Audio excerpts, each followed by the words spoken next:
Hi, I'm Vic Belisario, Centro Manufacturing Corporation. We are an ISO certified company and an authorized truck body builder of the Isuzu Traviz utility van.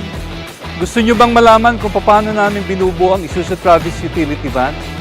Samahan nyo ako para makita at malaman nyo ang aming proseso gamit ang aming mga high-tech equipment.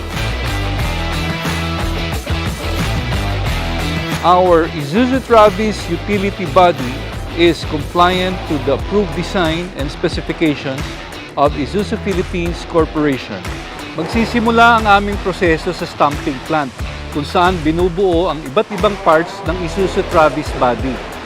We are using galvanized metal sheet which are designed for rust and corrosion resistance. It is also very conducive to forming, welding, and superior paint adhesion. Kaya hindi basta kakalawangin. Our next process is the metal sub-assembly. Dito binubuo ang stamp parts ng iba't ibang sections from side panel, roof panel, and floor panel. At dahil gumagamit kami ng mga jigs and fixtures, siguradong eskwalado ang pagbuo at pantay-pantay ang mga door at window openings. Dito gumagamit kami ng spot welding kaya mas matibay. Siguradong hindi kakalas. Wala nang fluxes at welding burrs, kaya hindi na kailangang i-grinder pa. In addition, hindi rin nagwa-warp yung panel sa aming spot welding. Halos wala ring basilyang ginagamit, kaya tunog lata.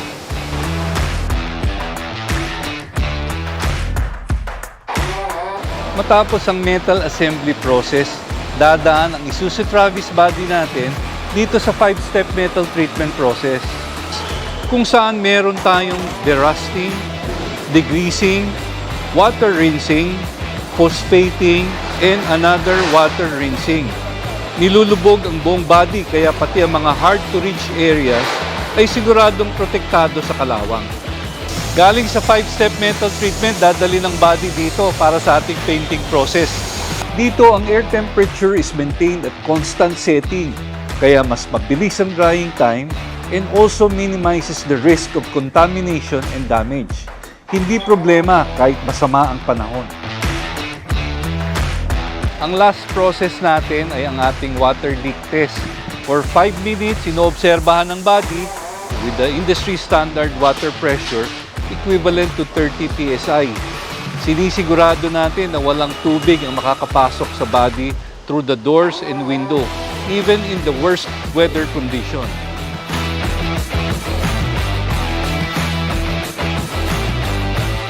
That's it for our production process on how we produce our world-class quality Isuzu Traviz utility van body. If you haven't subscribed yet, please click the subscribe and bell button below for updates. Please don't forget to like and comment.